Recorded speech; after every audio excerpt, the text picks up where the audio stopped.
Recording भी मैंने start कर दी है।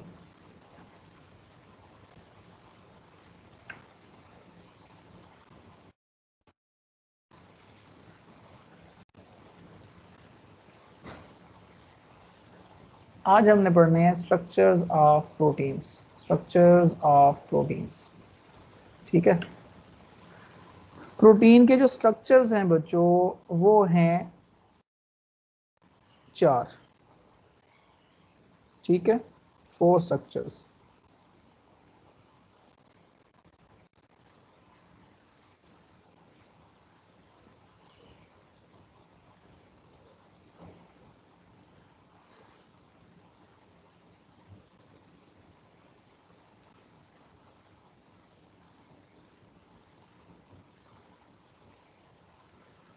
ठीक है, प्राइमरी स्ट्रक्चर होती है, सेकेंडरी स्ट्रक्चर होती है, टर्शरी होती है और क्वाटरनरी होती है। ठीक है, उसके बाद अगर हम मार्फोलॉजी देखें, मार्फोलॉजी, तो जो प्राइमरी स्ट्रक्चर होता है और सेकेंडरी स्ट्रक्चर होता है तो वो फाइब्रस लुक देता है, और जो टर्शरी और क्वाटरनरी स्ट्रक्चर होता है वो ग्लोबुलर होता है। Tertiary structure and quaternary structure क्या होता है? ग्लोबुलर होता है। ठीक हो गया। अब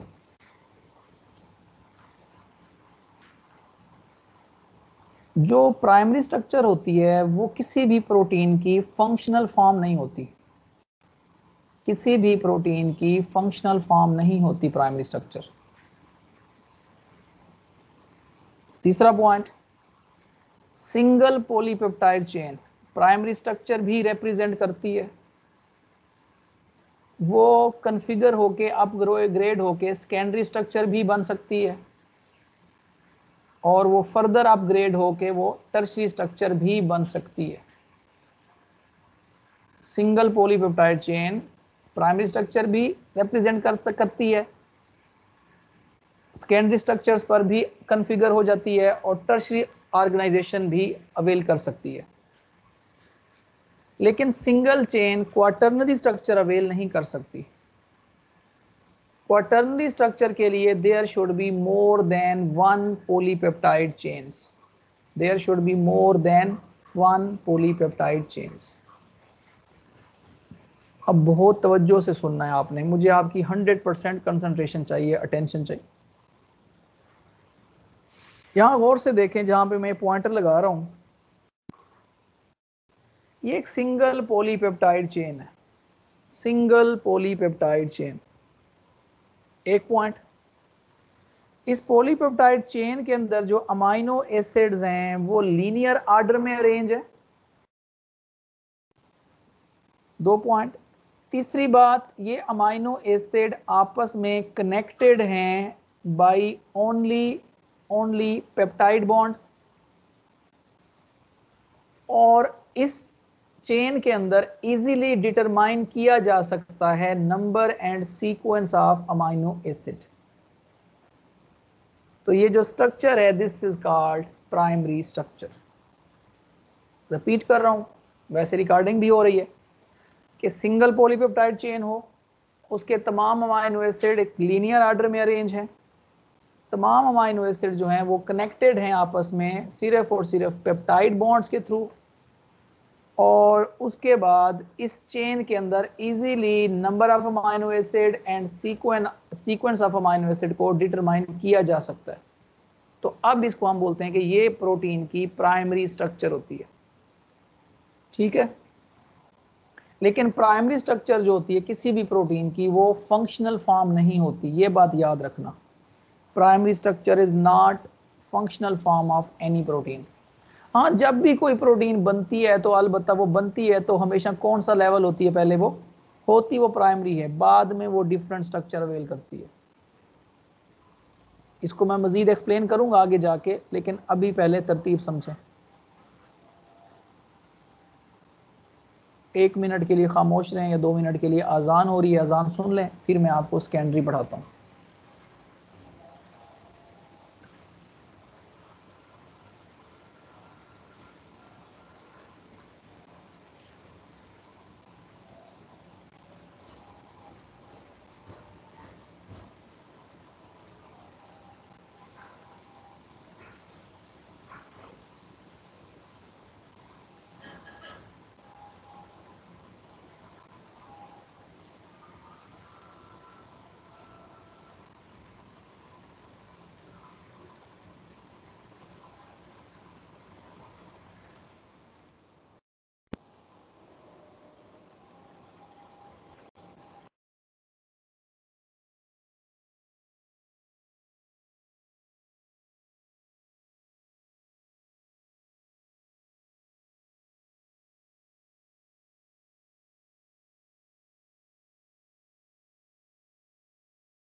जी स्टूडेंट्स,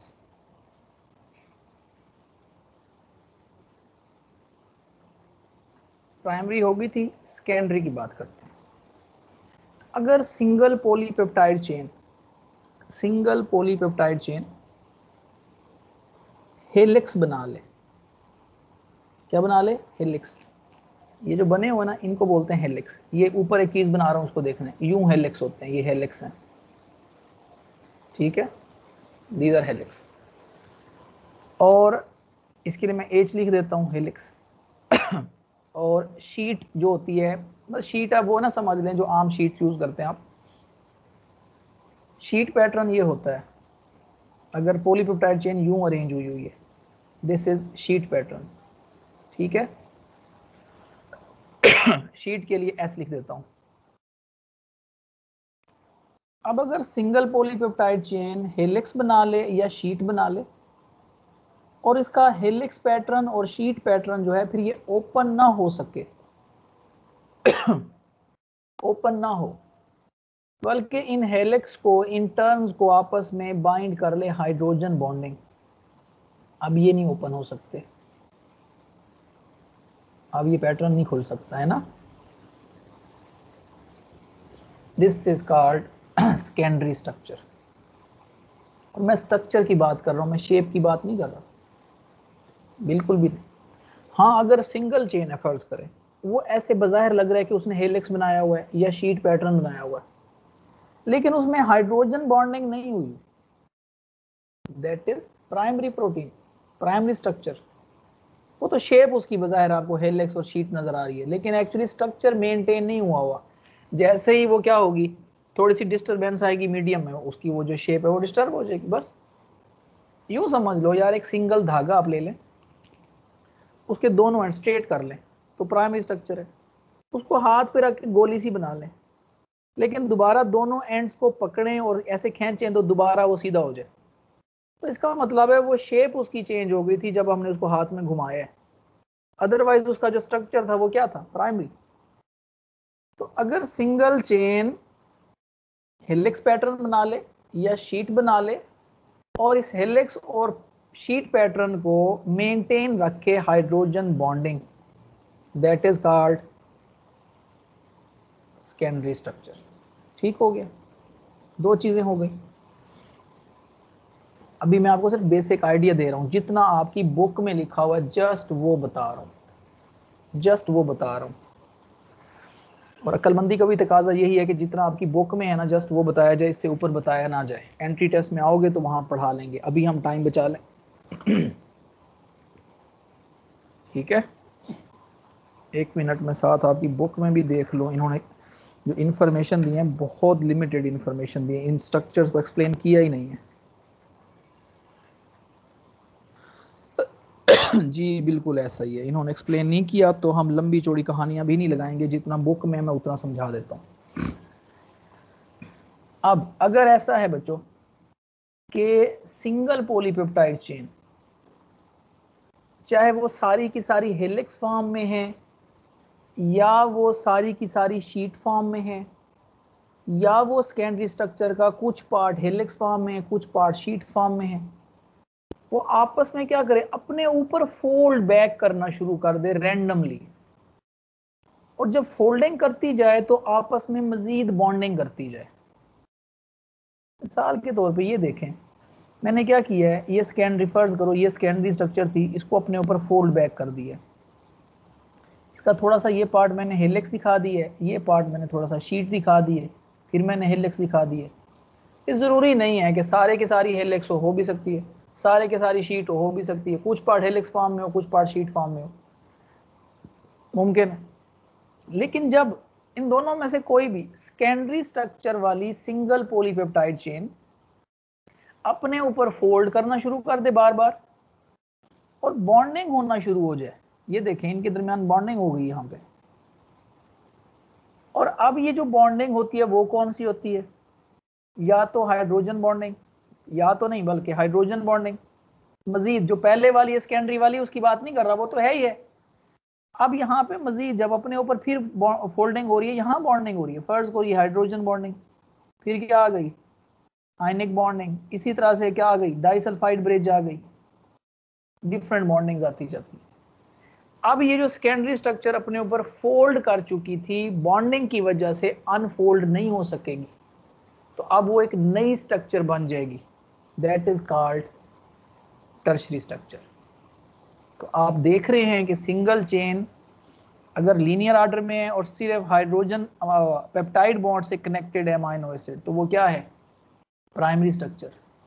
और अगर वो क्या करती है, हेलिक्स बनाती है और हेलिक्स को मेंटेन करते हैं हाइड्रोजन बॉन्ड, या शीट बनाती है और शीट को मेंटेन करते हैं hydrogen bond, that is secondary structure. और सेकेंडरी स्ट्रक्चर वाली पॉलीपेप्टाइड चेन अगर फोल्ड बैक करती है अपॉन इटसेल्फ, और फिर उन फोल्ड्स को मेंटेन कर देते हैं hydrogen bonds, ionic bonds, disulphide bridge, that is called tertiary structure. तो सिंगल चेन प्राइमरी भी थी, सेकेंडरी स्ट्रक्चर भी अवेल कर सकती है और टर्शरी भी अवेल कर सकती है। ठीक हो गया। अब हमारी बॉडी में मैंने कहा प्राइमरी स्ट्रक्चर ऐसी है जो किसी भी प्रोटीन की फंक्शनल फॉर्म नहीं है, इसलिए प्राइमरी की तो आपको एग्जांपल देने की जरूरत ही नहीं पड़नी। सेकेंडरी के एग्जांपल लिखे हैं तो हमारी बॉडी में अल्फा हेलिक्स हैं, बीटा हेलिक्स हैं, बीटा प्लेटेड शीट्स हैं। मैं डायग्राम दिखाता हूँ आगे चल के आपको, ठीक है। क्या है ये, अल्फा हेलिक्स होती है right twisted you, beta helix होती है लेफ्ट ट्विस्टेड। ये हमारी बॉडी के अंदर प्रेजेंट है। याद है सेल मेम्ब्रेन के टॉपिक में पढ़ाया था अल्फा हेलिक्स। अब नेक्स्ट आ जाए क्वाटर्नरी स्ट्रक्चर। क्वाटर्नरी स्ट्रक्चर सिर्फ मैं आपकी बुक के मुताबिक सिर्फ छोटी सी बात करूंगा बस, ठीक है। क्वाटर्नरी स्ट्रक्चर बच्चों वो होती हैं कि एक से ज्यादा पॉलीपेप्टाइड चेन्स हो और हर चेन का जो स्ट्रक्चर हो टर्शरी हो। एक से ज्यादा चेन हो मतलब 2 हो 4 हो जितनी भी हो, एक से ज्यादा हो, एक से ज्यादा पॉलीपेप्टाइड चेन्स हो, हर एक का ऑलरेडी स्ट्रक्चर कौन सा हो, टर्शरी, और फिर वो आपस में कनेक्ट हो जाए, दैट इज कॉल्ड क्वाटर्नरी। यहां पे देखें मिसाल के तौर पे, ये मैं एरो दिखा रहा हूं, दिस वन, इस स्ट्रक्चर को गौर से देखें। ये एक सिंगल चेन है, लोग टर्शरी फॉर्म में है, ये दूसरी चेन है टर्शरी फॉर्म में, ये एक और चेन है टर्शरी फॉर्म में, ये भी एक से ज्यादा है, और आपस में ये कनेक्ट हुई होती हैं थ्रू डिफरेंट बॉन्डिंग्स।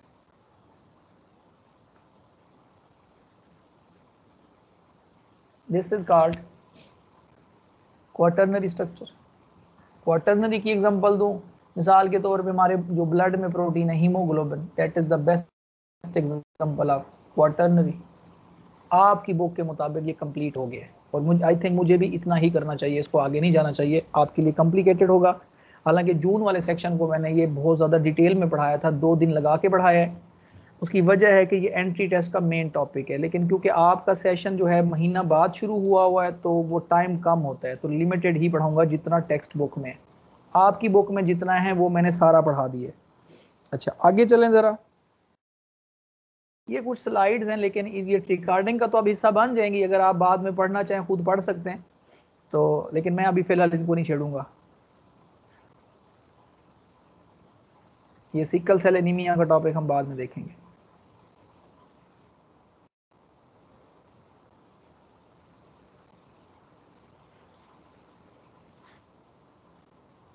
ये गौर से देखें, यहाँ पे ये देख रहे हैं आप, ये अल्फा हेलिक्स पैटर्न दिखाया है और ये शीट पैटर्न आ गया, और अगर अल्फा हेलिक्स को खोलेंगे तो अंदर से ये देखें यूं नजर आ रही है हाइड्रोजन बॉन्डिंग, और ये पड़ी है जी बीटा प्लेटेड शीट को खोलेंगे दिस वन, तो यहाँ देखें hydrogen bonding, hydrogen bonding, hydrogen. आगे चलें, ये थोड़ा सा टर्शरी के बारे में था। एक वर्ड यूज हुआ है हाइड्रोफोबिक इंटरेक्शंस। क्या वर्ड यूज हुआ है, हाइड्रोफोबिक इंटरेक्शंस। यहाँ गौर से देखें, इसी जगह पे आपकी बुक में भी ये वर्ड है, ये हाइड्रोफोबिक इंटरेक्शन। हाइड्रोफोबिक इंटरेक्शन बोलते हैं ऐसी तमाम बॉन्डिंग्स जिनको वाटर डिसॉल्व नहीं कर सकता, और इसमें जो है यहाँ पे क्या है, वेंडरवाल फोर्सेस हैं, और खुद देखें यहाँ पे जब यहाँ इनके दरमियान ये बॉन्डिंग हो रही है, इस ग्रुप के दरमियान, इस ग्रुप के दरमियान, इस ग्रुप के दरमियान, इस ग्रुप के दरमियान, तो ये एरिया वो है जहाँ वाटर की इन्वॉल्वमेंट नहीं हो सकती, वाटर यहाँ पे अंगेज नहीं हो सकता। तो ये होते हैं हाइड्रोफोबिक इंटरेक्शंस। आगे चलें, यहाँ पे भी वही चीज़ दिखाई गई हाइड्रोफोबिक इंटरेक्शंस को। मिसाल के तौर पे ये देखें, ये वैन डर वाल्स फोर्सेस यहाँ बिल्ड होती हैं और ये एरिया वो है जिसको वाटर डिजोल्व नहीं कर सकता। बॉक्स वाले एरिया को समझें, बॉक्स वाले एरिया को ये दिखाया इन्होंने मिसाल के तौर पे, एक अमाइनो एसिड ये है इसका कार्बोक्सिल, दूसरा अमाइनो एसिड ये है इसका अमाइनो, तो यहाँ दिखाया जी आयनिक बॉन्ड बनता है यहाँ पे। फिर बिल्कुल लास्ट पे आ जाए, यहाँ दिखाया है कि जी हाइड्रोजन बॉन्डिंग बन रही है, हाइड्रोजन बॉन्डिंग बन रही है। सेंटर वाली डायग्राम में दिखाया है जी इस एरिया में हाइड्रोफोबिक इंटरेक्शंस है, वैन डर वाल्स फोर्सेस है, जिसकी वजह से वाटर इनके साथ अंगेज नहीं हो सकता, इस एरिया में वाटर नहीं आ सकता। ठीक है, ये टर्शरी स्ट्रक्चर्स में भी होते हैं और क्वार्टरनरी में भी होते हैं। आपकी बुक में जिसका लिखा है आप उसको फॉलो करना जी। ये डाइसल्फाइड ब्रिज का मैंने कंसेप्ट बच्चों को समझाने की कोशिश की थी।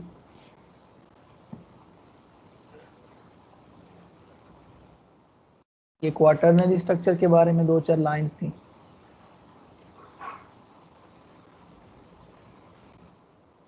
और यहाँ पे दोबारा से दोनों में बार बार दिखाया है, देखें ये है जी प्राइमरी स्ट्रक्चर, हेलिक्स बन गई तो सेकेंडरी, और हेलिक्स को मेंटेन कर रही हैं हाइड्रोजन बॉन्डिंग।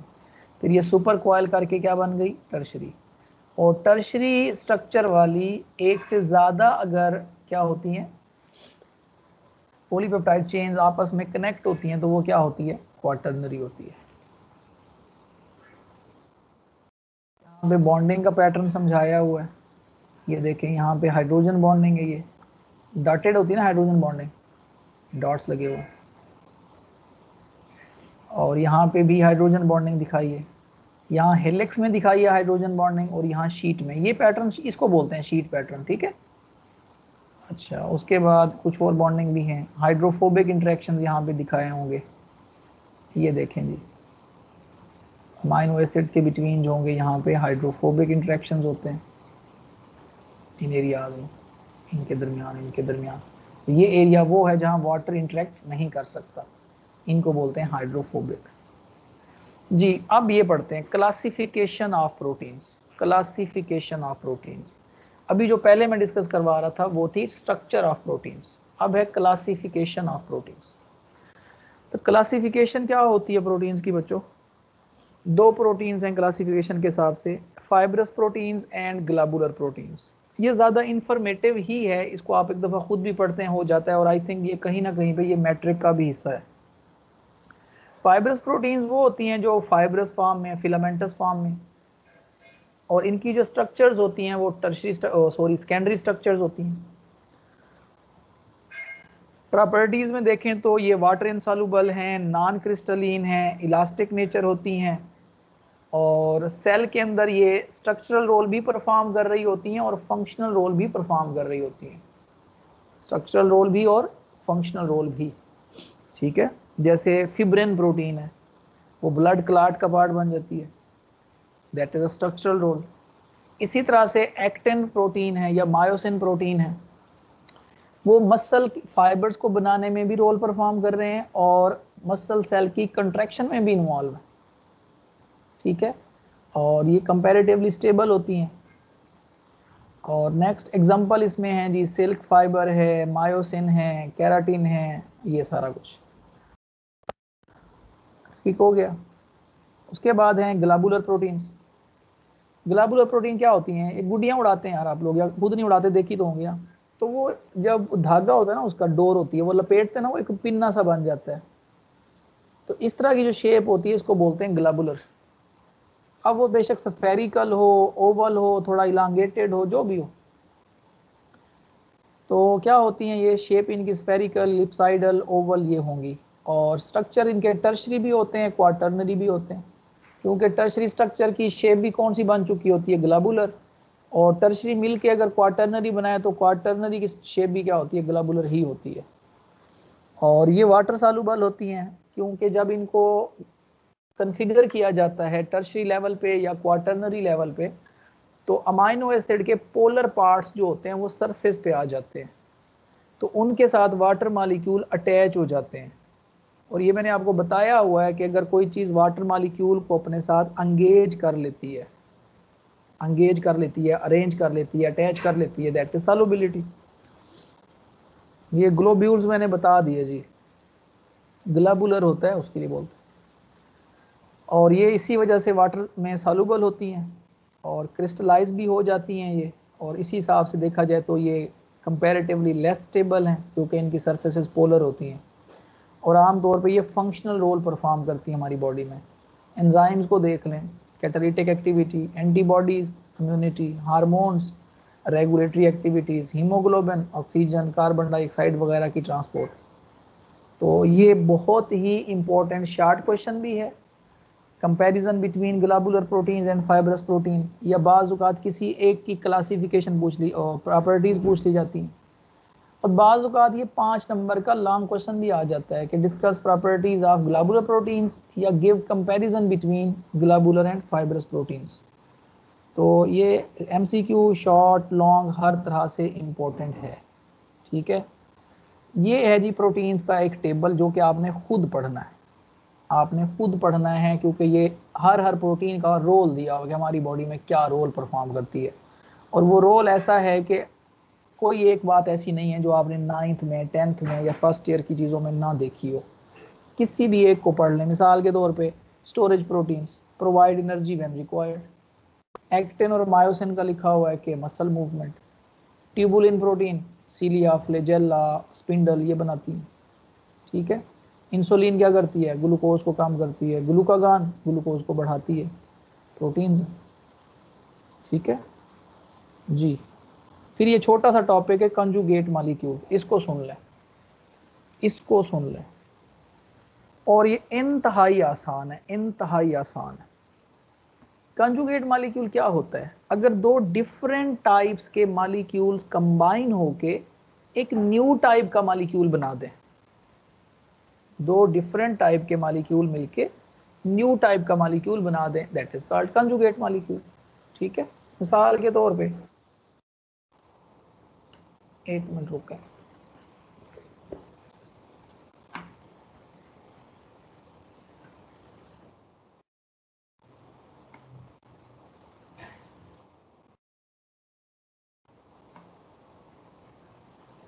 ये लिखा रहे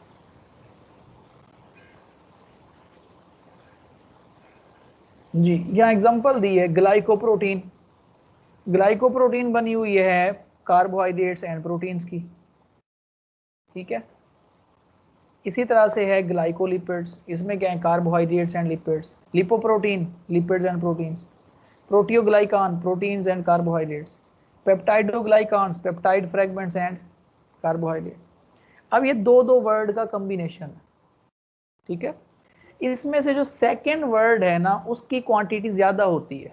मिसाल के तौर पे ये देखें, देखा जाए तो ग्लाइकोप्रोटीन ये भी कंजुगेट मॉलिक्यूल है कार्बोहाइड्रेट एंड प्रोटीन का, और प्रोटियोग्लाइकान जो है वो भी कंजुगेट है प्रोटीन एंड कार्बोहाइड्रेट्स का।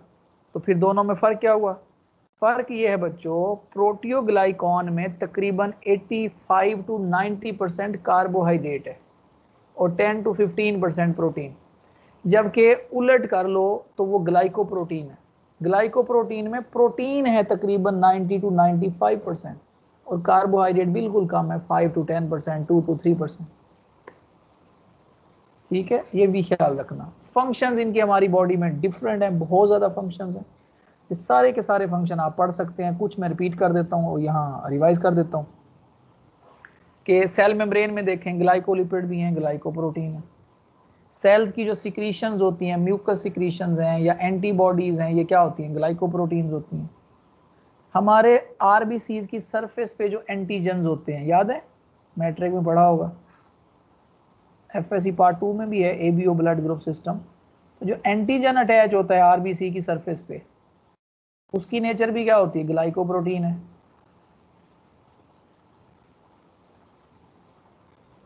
ठीक है।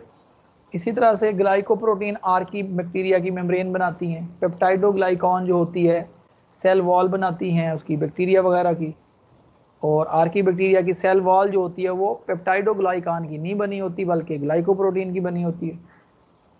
इसी तरह से देखें HIV चैप्टर 5 में पढ़ाऊंगा, उसकी स्पाइक्स होती हैं वो भी ग्लाइकोप्रोटीन। वायरल इन्वेलप एक चीज़ होती है वो भी लाइपोप्रोटीन होती है। इसी तरह से सेकेंड ईयर में पढ़ेंगे एल्वियोलाई के अंदर वाली साइड पे एक लेयर होती है, सरफेक्टेंट कहते हैं उसको, वो भी लिपोप्रोटीन्स का बना हुआ है। ये एल्वियोलाई को कंप्लीटली बंद होने से, कोलैप्स होने से बचाता है। तो इस तरह और भी काफ़ी सारे लिखे हुए हैं, आप पढ़ना चाहें पढ़ सकते हैं। ठीक है, आखिरी जो पॉइंट है पॉइंट नंबर 13, इसको सुन लें। 13 पॉइंट याद है मैंने आपको पढ़ाया था, जीन एक्सप्रेशन, यूक्रोमेटिन हेट्रोक्रोमेटिन समझाया था। तो अब वहां पे ये भी बताया था कि जीन एक्टिव हो तो दैट इज जीन एक्सप्रेशन। ठीक है, तो अगर ज़रूरत के हिसाब से जीन को एक्टिव कर दिया जाए या स्टॉप कर दिया जाए, that is called regulation of gene expression. Regulation of gene expression. तो अब क्या होता है कि प्रोटीन्स होती हैं एक्टिवेटर प्रोटीन, या तो वो जीन को स्टॉप कर दे, एक्टिव कर देती हैं कि ट्रांसक्रिप्शन कर लो, RNA बन जाए, फिर प्रोटीन बन जाएगी, ट्रांसलेशन। या अगर रिप्रेसर प्रोटीन आएगी तो वो DNA के साथ बाइंड करेगी, जीन को स्टॉप करेगी, ट्रांसक्रिप्शन नहीं होगी। अब ट्रांसक्रिप्शन नहीं होगी तो अंडरस्टूड सी बात है, ट्रांसलेशन भी नहीं होगी। इसलिए हम बोलते हैं कि जीन को एक्टिव करने में, जीन को ऑफ करने में ये हेल्प करती हैं, मतलब they are helpful in regulation of gene expression. ठीक हो गया। न्यूक्लिक एसिड जो कि हमने कल मंडे से पढ़ना है फिर इंशाल्लाह, आज नहीं। और अगर आपकी बुक के हिसाब से देखें तो ये बहुत ज़्यादा नहीं पढ़ाया यहाँ पे। तो स्लाइड्स आपको लगेंगी कि ज़्यादा हैं क्योंकि छोटे छोटे पैराग्राफ पे एक स्लाइड बनी होती है। ये मेरे ख्याल से पढ़ाया गया मैक्सिमम आपको, जी ये तकरीबन बनता है इसमें। अच्छा, सिकल सेल एनीमिया वाला भी आपने नहीं पढ़ना, वो बाद में पढ़ाएंगे। ये आपके हिसाब से बच्चों बनते हैं छोटे छोटे से, ये हैं जी 2 पैराग्राफ और टेबल है जी। 2 पैराग्राफ हैं आपकी बुक के मुताबिक, एक है स्ट्रक्चर ऑफ प्रोटीन्स का, एक है क्लासिफिकेशन ऑफ, और एक 2 दिए हुए हैं छोटे छोटे से टेबल। ठीक है, तो मेरे ख्याल से ये अगर आप पढ़ने बैठेंगे तो शायद ये 15 से 20 मिनट के अंदर पढ़ा जाएगा, जबकि यहाँ स्लाइड जो हैं वो ज़्यादा हैं क्योंकि समझानी होती हैं। तो आपकी बुक के मुताबिक ये चीज़ें हो चुकी हैं। जी मैं देख लेता हूँ अगर किसी बच्चे ने सवाल पूछा है तो।